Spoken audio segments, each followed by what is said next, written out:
Good morning, students. Myself GK from Achievers Study Point। और हमने हमारा ये जो चैनल शुरू किया, इस चैनल पर आपके व्यूज़ बहुत अच्छे हैं और इसके लिए मैं आप सभी को सबसे पहले तो थैंक्स बोलना चाहूँगा। व्यूज़ इसलिए ज़्यादा है क्योंकि आपको हमारे वीडियोस या आपको हमारे पढ़ाने का तरीका आपको ठीक है जच रहा होगा, आपको समझ में आ रहा होगा, इसलिए आपके व्यूज़ बढ़ते जा रहे हैं। मैं चाहता हूँ कि आप हमारे चैनल को सब्सक्राइब करें, हमारे चैनल को आप अपने दोस्तों को, फ्रेंड्स को शेयर भी कर सकते हैं, ठीक है। उसके लिए मैं आपको धन्यवाद करना चाहूँगा। हमने स्टेट बोर्ड 10th स्टैंडर्ड में शुरू किया था अरिथमेटिक प्रोग्रेशन, और अरिथमेटिक प्रोग्रेशन में हमने एक्सरसाइज 3.1 स्टेट बोर्ड का हमने कंप्लीट कर लिया था, ठीक है। अब हम अरिथमेटिक प्रोग्रेशन का 3.2 वो भी हमारा शुरू हो चुका था। उसमें का question number first, question number second, question number third, यानी अप टू क्वेश्चन नंबर 5 तक मैंने पोर्शन कंप्लीट कर दिया था मैथमेटिक्स का, ओके। अब हम शुरू करने जा रहे हैं क्वेश्चन नंबर 6, लेकिन क्वेश्चन नंबर 6 शुरू करने से पहले इस एक्सरसाइज, इस प्रैक्टिस सेट से 3.2 से रिलेटेड कुछ चीज़ें मैं फिर से रिपीट करवाने जा रहा हूँ। जैसे कि ये जो 3.2 है ये बेस्ड है nth टर्म पर, ठीक है, nth term of an AP, ठीक है, nth term of an arithmetic progression, ठीक है। और अगर आपको nth टर्म फाइंड आउट करना है तो आप यहाँ पर जनरली फॉर्मूला यूज करते हो a plus n-1 into D, okay. अच्छा भाई, यहाँ पर ये tn क्या है, तो tn इसका मतलब होता है भाई nth टर्म, tn इसका मतलब क्या होता है, nth टर्म, ओके। फिर यहाँ पर a इसका मतलब क्या है कि a का मीनिंग क्या होता है, a इसका मतलब होता है फर्स्ट टर्म, a इसका मतलब क्या होगा, फर्स्ट टर्म, ओके, क्लियर है। फर्स्ट टर्म को हम जनरली t1 से भी डिनोट करते हैं, फर्स्ट टर्म को हम t1 से भी डिनोट करते हैं, बराबर ध्यान देंगे, t1 से भी हम इसको डिनोट करते हैं। और यहाँ पर जो d है, d को कहा जाता है कॉमन डिफरेंस, d इसका मतलब क्या होगा, कॉमन डिफरेंस। तो कॉमन डिफरेंस जो है वो कैसे फाइंड आउट करना, ठीक है, इसके 2-4 एग्जांपल लिए मैंने और बहुत आसान है कॉमन डिफरेंस को फाइंड आउट करना। कॉमन डिफरेंस फाइंड आउट करते समय आपको पैटर्न चलाना पड़ता है लास्ट माइनस फर्स्ट, ठीक है, क्लियर है। T2 में से T1 को माइनस करो, T3 में से T2 को माइनस करो, T4 में से T3 को माइनस करो, तो भाई आपको कॉमन डिफरेंस मिलता है। बट हम यहाँ ये समझ रहे हैं कि भाई इस nth टर्म वाले फॉर्मूले का यूज क्या है, nth टर्म वाले फॉर्मूले का यूज क्या है। तो अगर आपको एपी का कोई भी टर्म, एनी टर्म, अगर आपको अरिथमेटिक प्रोग्रेशन का कोई भी टर्म फाइंड आउट करना है, एनी टर्म, तो आप nth टर्म वाला फॉर्मूला यूज कर सकते हैं।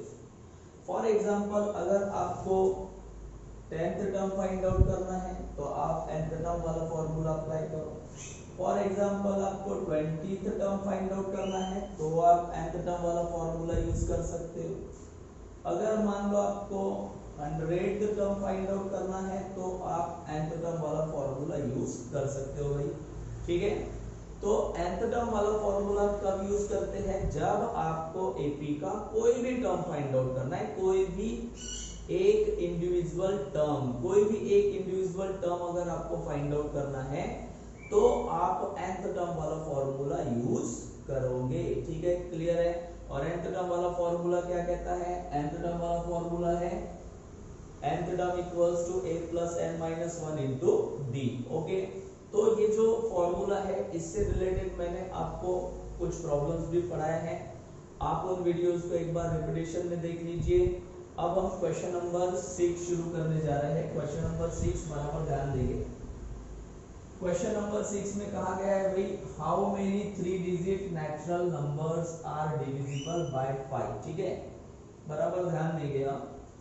मैं क्वेश्चन फिर से रिपीट कर रहा हूँ, कुछ चीजें आपको क्वेश्चन में से समझने हैं। ठीक है, देखो अरिथमेटिक प्रोग्रेशन वाले प्रॉब्लम्स में एपी का अगर कोई ऐसा प्रॉब्लम है जिसमें उसने कहा हाउ मेनी टर्म्स या हाउ मेनी कहा, ठीक है, ये अगर वर्ड आता है ना हाउ मेनी, ठीक है, तो अगर मान लो ये वर्ड कहीं पर आपको दिख रहा है, ठीक है, एपी अरिथमेटिक प्रोग्रेशन के किसी प्रॉब्लम में हाउ मेनी दिख गया, तो समझ जाना भाई 99% आपको यहाँ पर n का वैल्यू फाइंड आउट करना पड़ेगा। किसका वैल्यू फाइंड आउट करना पड़ेगा? n का। ठीक है, ओके, वहां पर आपको n का वैल्यू फाइंड आउट करना पड़ता है। क्लियर? कोई कंफ्यूजन? तो सबसे पहली बात मैंने आपको क्या समझाया, ऐसे प्रॉब्लम्स जहां पर हाउ मेनी ये टर्म आया, आप 99% बिल्कुल ये आप समझ जाओगे कि हाउ मेनी आया, इसका मतलब आपको, ठीक है, n का वैल्यू फाइंड आउट करना है। दूसरी बात, यहां पर उसने क्या कहा, 3 डिजिट नेचुरल नंबर्स। ठीक है, तो आपको तो भाई पता है कि नेचुरल नंबर्स होते क्या है। नेचुरल नंबर्स इसका मतलब होता है ऑल पॉजिटिव नंबर्स और जिसमें जीरो इंक्लूड नहीं होता है, यानी 1 से लेके so on 1 2 3 4 5 6 7 8 9 10 and so on infinitely. बहुत सारे ऐसे नेचुरल नंबर्स है, लेकिन natural numbers that means all positive numbers, ठीक है, जिसमें जीरो नहीं होगा, उनको हम कहेंगे नेचुरल नंबर्स। ठीक है, लेकिन उसने क्या कहा, 3 डिजिट नेचुरल नंबर्स। ठीक है, तो सबसे पहले तो हम ये समझेंगे भाई 3 डिजिट नेचुरल नंबर्स होते कैसे। ठीक है, बराबर ध्यान देंगे।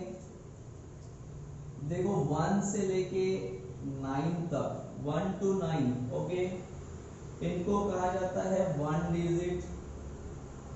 ठीक है, इनको क्या कहा जाता है, 1 डिजिट नेचुरल नंबर। ठीक है, अच्छा, फिर उसके बाद शुरू होता है भाई 10 से लेके 99 तक, इसको हम कहते हैं 2 डिजिट नेचुरल नंबर्स। ठीक है, इनको हम क्या कहेंगे, 2 डिजिट नेचुरल नंबर्स। ठीक है, अच्छा, फिर उसके बाद 100 से अगर शुरू किया तो 100 से, ठीक है, कहां तक, 999 तक, ये होते हैं 3 डिजिट नेचुरल नंबर्स। ठीक है, तो भाई प्रॉब्लम में उसने क्या कहा, प्रॉब्लम में उसने क्या कहा, 3 डिजिट नेचुरल नंबर्स चाहिए। ठीक है, 3 डिजिट नेचुरल नंबर्स की बात हो रही है, इसका मतलब 1 डिजिट नेचुरल नंबर हमारे किसी काम का नहीं, 2 डिजिट नेचुरल नंबर भी हमारे किसी काम का नहीं है, क्योंकि प्रॉब्लम में उसने क्या कहा, 3 डिजिट नेचुरल नंबर्स। ठीक है, क्लियर है?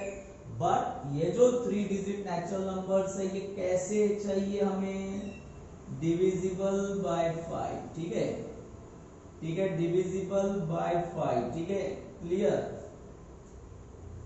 यानी आपको ऐसे 3 डिजिट नेचुरल नंबर्स सिलेक्ट करने हैं, ऐसे 3 डिजिट नेचुरल नंबर्स लेने हैं जिनको हम किससे डिवाइड कर सकते हैं, 5 से डिवाइड कर सकते हैं भाई। ठीक है, तो आपको पता है कि आपके पास 3 डिजिट नेचुरल नंबर कहां से कहां तक है, कहां से कहां तक है, 100 से लेके 999 तक है।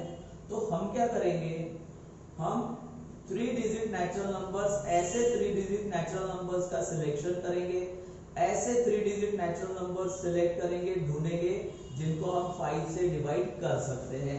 तो इनमें से, इन 3 डिजिट नेचुरल नंबर में से सबसे पहला कौन सा होगा, 100 होगा भाई, क्योंकि 100 को हम 5 से डिवाइड कर सकते हैं। ठीक है, 100 को हम 5 से डिवाइड कर सकते हैं। अब मुझे next 3 digit natural number find out करना है जिसको मैं 5 से डिवाइड कर सकता हूं। तो ये बहुत आसान है।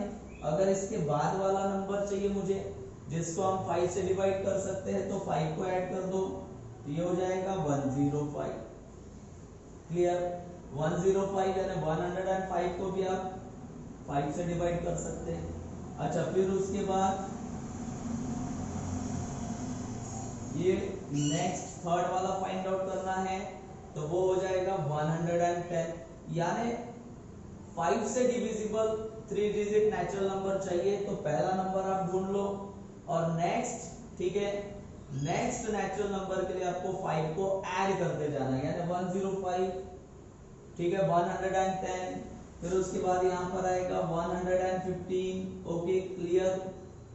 अब हमें करना क्या है, अब हमें वो लास्ट वाला, लास्ट, ठीक है, अब हमें लास्ट वाला 3 digit natural number find out करना है जिसको हम 5 से डिवाइड कर सकते हैं, लास्ट। तो लास्ट वाला 3 डिजिट नेचुरल नंबर कौन सा होगा जिसको हम 5 से डिवाइड कर सकते हैं, वो होगा 995। ओके स्टूडेंट्स, तो कहने का मतलब ये है कि आपको ये बताना है कि 100 से लेके 999 तक ऐसे कितने नेचुरल नंबर्स है, ऐसे कितने 3 डिजिट नेचुरल नंबर्स है जिनको हम किससे डिवाइड कर सकते हैं, 5 से डिवाइड कर सकते हैं। ठीक है, क्लियर है। तो अब हमने क्या कर लिया, हमने first 3 digit natural number find out कर लिया और last 3 digit natural number find out कर लिया जिसको हम किससे डिवाइड कर सकते हैं, 5 से डिवाइड कर सकते हैं। ठीक है, क्लियर है, क्लियर है स्टूडेंट्स। यानी ये जो 3 डिजिट नेचुरल नंबर्स आपको मिले हैं जिनको हम 5 से डिवाइड कर सकते हैं, ये सभी के सभी किस में रहेंगे, एपी में रहेंगे। ठीक है, ये किस में रहेंगे, एपी में रहेंगे भाई। ठीक है, अब मैं प्रॉब्लम को सॉल्व करना शुरू, ठीक है, सॉल्व करने जा रहा हूं, बराबर ध्यान देंगे इसका सॉल्यूशन।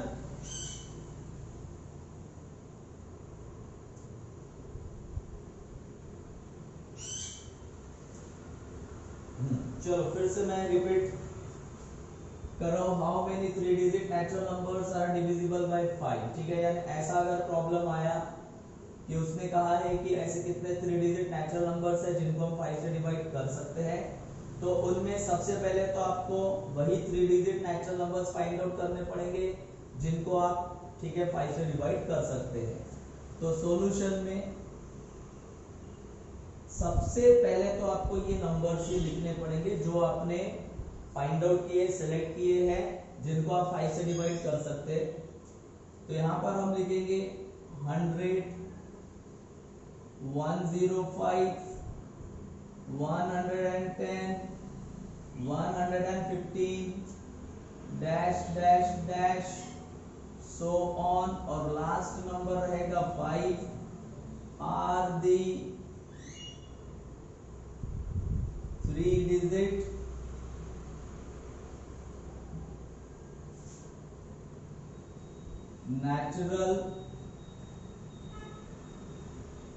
natural numbers। ठीक है, natural numbers are which are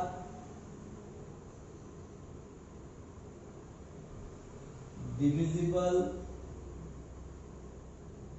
by 5। ठीक है, यानी ये 3 डिजिट नेचुरल नंबर्स है जो जिनको हम 5 से डिवाइड कर सकते हैं। ठीक है, अब देखो मैंने आपको क्या कहा था कि ये जो नंबर्स आपने फाइंड आउट किए ये सभी किस में रहेंगे भाई, एपी में रहेंगे। The above numbers are in AP. ठीक है, यानी ये सभी के सभी जो नेचुरल नंबर्स आपने फाइंड आउट किए सभी किस में रहेंगे, एपी में रहेंगे। Okay clear. अब ऑब्वियसली भाई अगर ये नंबर्स एपी में है, ठीक है, तो आपको यहां से 2 से 3 चीजें तो मिलेंगी मिलेंगी। अब आपको यहां से क्या मिलेगा भाई, ध्यान देंगे। सबसे पहले तो आपको यहां से मिलेगा ए का वैल्यू यानी फर्स्ट टर्म। किसका वैल्यू मिलेगा, ए का वैल्यू मिलेगा, फर्स्ट टर्म मिलेगा। ठीक है, तो फर्स्ट टर्म यानी क्या, एपी का सबसे पहला नंबर, अरिथमेटिक प्रोग्रेशन का सबसे पहला नंबर यानी ए का वैल्यू तो पहले कौन है, 100 है। शुरुआत किससे हुई एपी की, 100 से, इसका मतलब ए का वैल्यू क्या हो जाएगा, 100। ठीक है, क्लियर है। अच्छा, फिर उसके बाद डी का वैल्यू आपको मिलेगा, कॉमन डिफरेंस,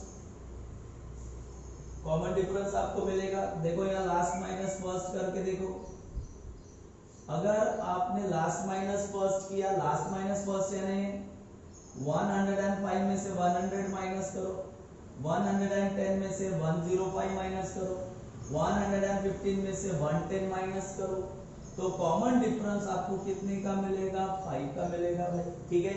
एंड लास्ट में बराबर ध्यान देना, देखो ये जो एपी है, ये एपी शुरू 100 से हो रहा है और एंड कहां पर हो रहा है?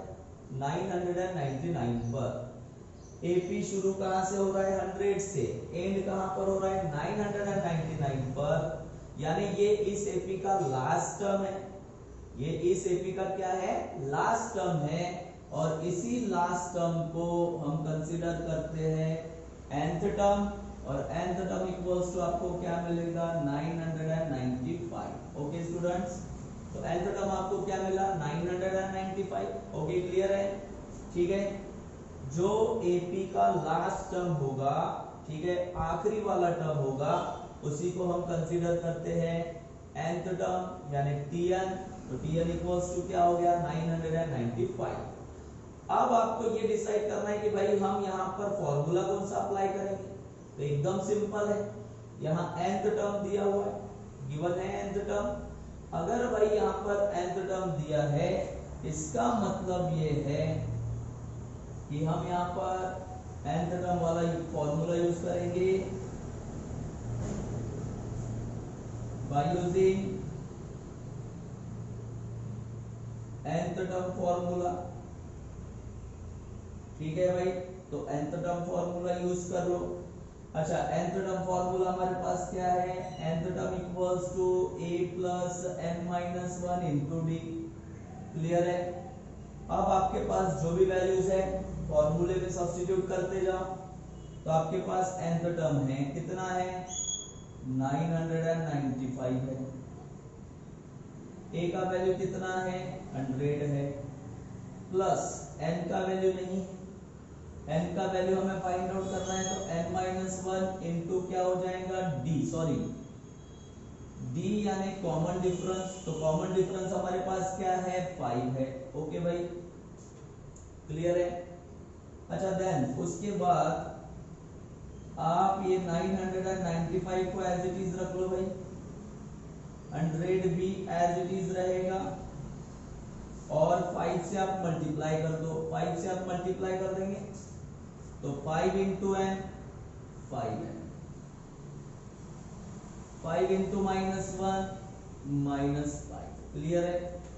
5 इंटू माइनस 1 माइनस 5। ठीक है, क्लियर है स्टूडेंट्स? अब देखो इसका कैलकुलेशन हम कर सकते हैं, क्या? 100 में से माइनस करेंगे 5, तो 995, 100 में से 5 को माइनस किया तो क्या मिलेगा? 95 मिलेगा। फिर प्लस क्या रहेगा? 5n। ठीक है, अच्छा अब 95 इधर आएगा,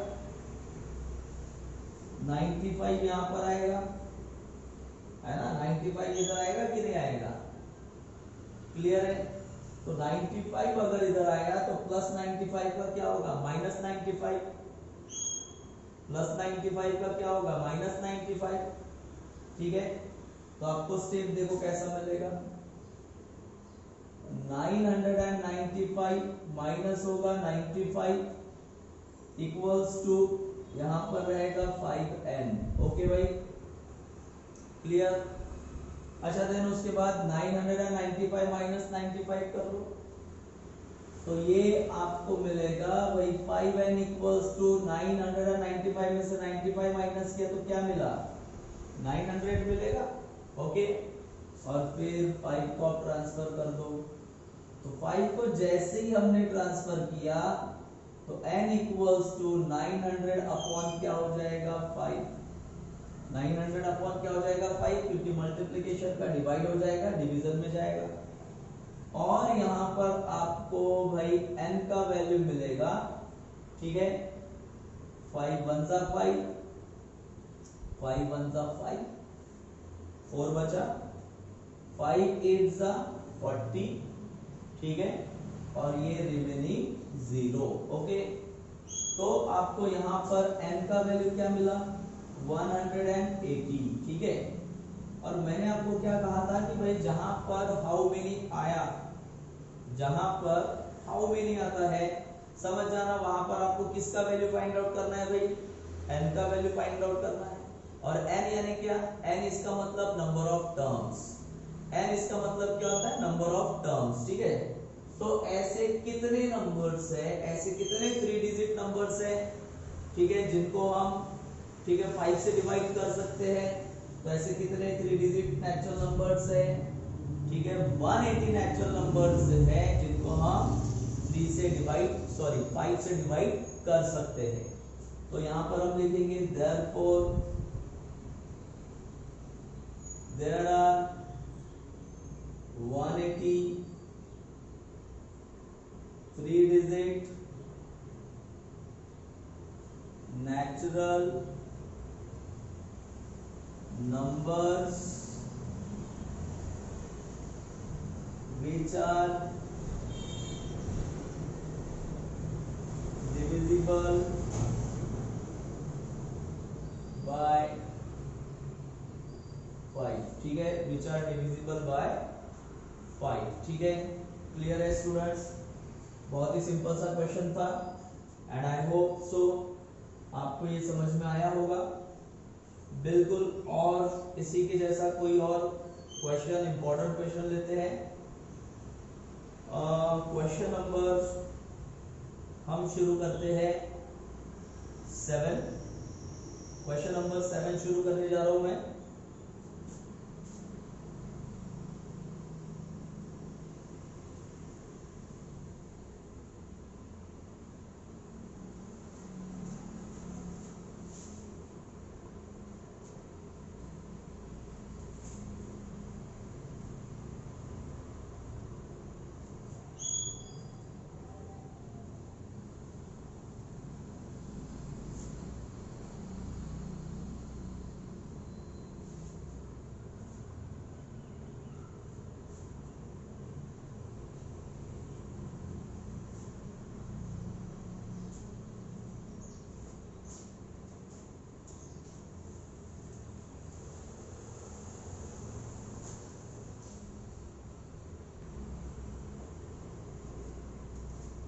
well students, question number 7, question number 7 में देखो क्या बोला अपने, the 11th term and the 21st term of an AP are 69 29, यानी एपी का 11th टर्म है 16, 21st टर्म है 29, find 41st term of this AP, यानी इस एपी का आपको 41st टर्म फाइंड आउट करना है। ओके, सो बराबर ध्यान देंगे स्टूडेंट्स, क्वेश्चन इंपॉर्टेंट है।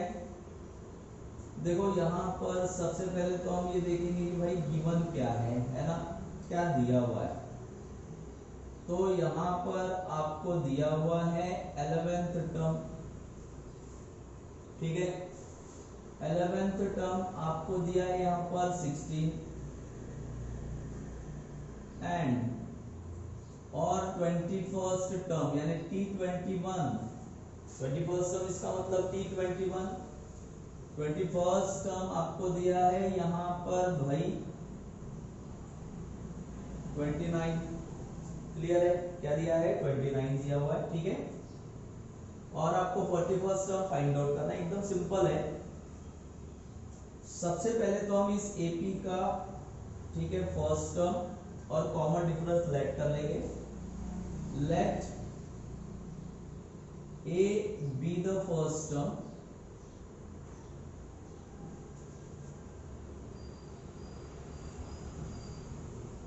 and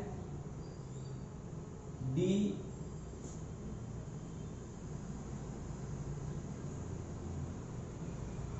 be the common difference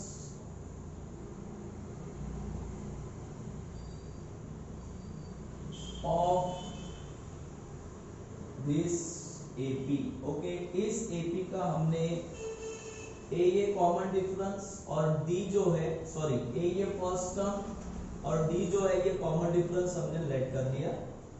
जैसे ही आपने यहाँ पर फर्स्ट टर्म और कॉमन डिफरेंस लेट कर लिया, उसके तुरंत बाद आपको यहाँ पर nth टर्म वाला फॉर्मूला यूज करना है। क्यों यूज करना है? क्योंकि आपको यहाँ पर 11th टर्म दिया है, क्लियर है।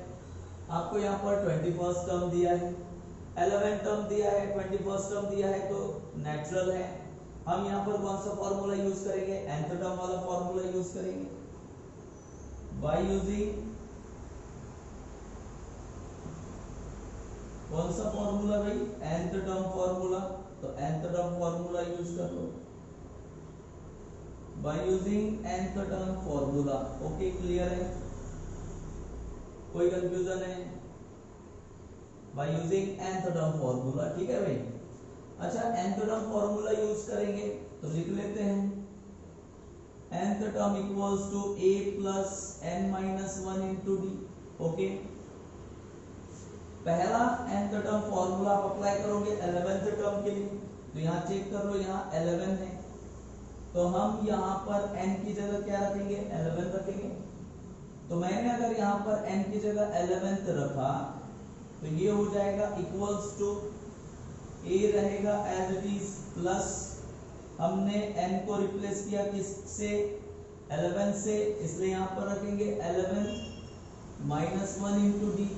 देखो a और d तो है नहीं हमारे पास, तो a और d की जगह कुछ भी नहीं आएगा। 11th टर्म आपके पास कितना है? 16 है, 11th टर्म 16 है भाई, रख दिया। फिर a plus 11 minus 1 that is 11 minus 1 that is 10, तो आएगा 10, ठीक है। और ये हो जाएगा 10d, क्या हो जाएगा भाई? 10d, क्लियर है। और इसको आप सीधा कर लो, इसको हम सीधा कर लेंगे तो a plus 10d equals to 16, और इसको नंबर देंगे हम फर्स्ट। ये जो आपको इक्वेशन मिला इसको हमने क्या नंबर दिया? फर्स्ट, ठीक है। एंड बिल्कुल इसी के जैसा हमने 11th टर्म के लिए फॉर्मूला यूज किया, वैसे ही आपको 21st टर्म के लिए भी फॉर्मूला यूज करना है। तो अब ये 21st टर्म के लिए फॉर्मूला कैसे यूज करेंगे? तो अब आप n की जगह क्या रखेंगे? 21 रखेंगे। तो n की जगह अगर मैंने 21 रखा तो ये मिलेगा आपको t21 equals to a plus n की जगह रखेंगे 21 माइनस 1 और इंटू डी, क्लियर है। बट 21st टर्म है हमारे पास, 21st टर्म कितना है? 29 है। अगर 21st टर्म हमारे पास 29 है तो इसकी जगह हम 29 रखेंगे। 29 इक्वल्स टू a रहेगा as it is plus 21st में से 1 माइनस करो दैट इज 20, और यहां पर आएगा d। Clear students? ठीक है, तो ये आपको मिलेगा भाई, सीधा कर लेंगे हम, a plus 20d equals to आएगा 29, इसको नंबर क्या देंगे? सेकंड। ओके, क्लियर है। अब आप क्या कर लोगे? अब आप फर्स्ट इक्वेशन सेकंड इक्वेशन साफ दिखाई दे रहा है, आप यहाँ पर साइमल्टेनियस लीनियर इक्वेशन का यूज करोगे। ओके, साइमल्टेनियस लीनियर इक्वेशन का यूज करेंगे तो यहाँ पर देखो a है, यहाँ पर भी a है, ये आइडेंटिकल टर्म्स है, ये आइडेंटिकल टर्म्स है, ठीक है a, बट ये दोनों कैंसल नहीं हो सकते क्योंकि दोनों पॉजिटिव है, दोनों के सामने प्लस का साइन है, पॉजिटिव है। तो इनको अगर हमें कैंसल करना है, इनको अगर हमें कैंसल करना है तो हम, ठीक है, यहाँ पर, ठीक है, फर्स्ट में से सेकंड को क्या करना पड़ेगा? सब्ट्रैक्ट करना पड़ेगा। तो यहाँ हम लिखेंगे subtract second from first, second को फर्स्ट में से सब्ट्रैक्ट करो। तो पहले लिखेंगे first a plus 10d equals to 16, इसी के नीचे लिखेंगे a plus 20d equals to 29, ठीक है। और सब्ट्रैक्शन करते समय आपको पता है साइन चेंज होते हैं, सब्ट्रैक्शन करते समय साइन चेंज करेंगे, इसका मतलब ये पॉजिटिव का नेगेटिव, ये प्लस का माइनस और ये भी प्लस का माइनस, और ये ए क्या हो गया, कैंसल। अच्छा 10d माइनस 20d, तो ये हो जाएगा माइनस 10d, समझा क्या? 10d minus 20d that is, ठीक है, माइनस 10d। 16 माइनस 29 कर लो भाई। अब 16 माइनस 29 करोगे तो आपको माइनस 13 मिलेगा, तो ये मिलेगा आपको माइनस 13। माइनस माइनस कैंसिल हो गया, तो d का वैल्यू अगर मैंने 10 को इधर ट्रांसफर किया तो 13 बाय क्या हो जाएगा 10, तो ये आपको मिल गया कॉमन डिफरेंस 13 बाय 10, ठीक है। अब आप यहाँ पर n का वैल्यू फाइंड आउट करेंगे, क्लियर। अच्छा n का वैल्यू फाइंड आउट करना है तो इस d के वैल्यू को इक्वेशन फर्स्ट या इक्वेशन सेकंड कहीं पर भी रख दो आप, तो हम इसको इक्वेशन फर्स्ट में रखेंगे, तो यहाँ लिखना पड़ेगा put d equals to 13 by 10 in equation, which equation first, तो भाई फर्स्ट इक्वेशन क्या है, a plus 10 d है ना, तो d की जगह उसका वैल्यू रख दो, प्लेस कर दो 13 by 10 equals to कितना है 16, तो यहाँ आएगा 16, 10 10 क्या हो गया कैंसल, 10 10 क्या हो गया कैंसल, तो यहाँ पर क्या रहेगा भाई a plus 13 equals to 16, और मैं 13 को ट्रांसफर करूंगा तो प्लस का क्या हो जाएगा माइनस, दैट इज 16 माइनस 13, और आपको a का वैल्यू मिलेगा 3, ठीक है। तो आपने फर्स्ट टर्म भी फाइंड आउट कर लिया, ठीक है। तो आपने फर्स्ट टर्म यानी a का वैल्यू फाइंड आउट किया, d का वैल्यू फाइंड आउट किया, और अभी फाइनली आपको क्या फाइंड आउट करना है 41st टर्म। 41st टर्म इसका मतलब T41 क्या फाइंड आउट करना है T41, और T41 अगर आपको फाइंड आउट करना है, 41st टर्म अगर आपको फाइंड आउट करना है, तो अगेन आपको यहाँ पर किसका यूज करना पड़ेगा भाई, nth टर्म वाले फॉर्मूले का यूज करना पड़ेगा, तो हम डायरेक्ट फॉर्मूला यूज करेंगे। नाउ T41 फॉर्मूला क्या होता है चेक करो, nth term equals to a plus n minus 1 into d होता है फॉर्मूला। तो n की जगह क्या रखा मैंने 41, a की जगह 3 रखेंगे, d की जगह कितना रखेंगे बोलो, d की जगह 13 बाई 10, और n की जगह अगेन क्या रखना पड़ेगा 41, तो a की जगह हमने प्लेस किया 3 प्लस n की जगह आएगा 41 माइनस 1, और d की जगह आएगा भाई 13 बाई 10, क्या आएगा 13 बाई 10, ठीक है। इसको कैलकुलेट करते जाओ, 3 as it is plus 41 minus 1 that is 40 multiplied by 13 by 10, 10 4 जा, ठीक है। तो ये आएगा 3 as it is plus 13 4 जा, ठीक है 52, तो 13 4 जा हो जाएगा 52, ठीक है। और फाइनली आपको 41st टर्म आपको मिलेगा 55, ओके। 41st टर्म आपको क्या मिलेगा भाई 55 मिलेगा, ठीक है। और हम यहाँ फाइनल आंसर लिखेंगे, therefore the 41st term is 55, ठीक है। क्लियर है स्टूडेंट्स? तो बहुत ही इंपॉर्टेंट क्वेश्चन था ये, ठीक है, बहुत ही इंपॉर्टेंट क्वेश्चन है, मोस्ट प्रोबेबल है, एग्जामिनेशन में पूछा जा सकता है 4 मार्क्स के लिए। तो इस क्वेश्चन को आप बहुत ही अच्छे से, बहुत ही प्यार से प्रिपेयर करेंगे, और इससे रिलेटेड जो मैंने 2 आपको क्वेश्चंस पढ़ाए हैं उनसे रिलेटेड एक्सरसाइज में अगर कोई प्रॉब्लम्स है, इन्हीं के जैसे अगर कोई प्रैक्टिस सेट 3.2 में अगर कोई प्रॉब्लम्स है, तो वो प्रॉब्लम्स आपको क्या करने हैं भाई, एज अ होमवर्क रहेंगे, सॉल्व करने हैं। मुझे अगर लगता है कोई क्वेश्चंस आपको पढ़ाना है तो डेफिनेटली उनको मैं नेक्स्ट क्लास में पढ़ाऊंगा, ठीक है। आज के लिए इतना ही काफी है। Have a good day.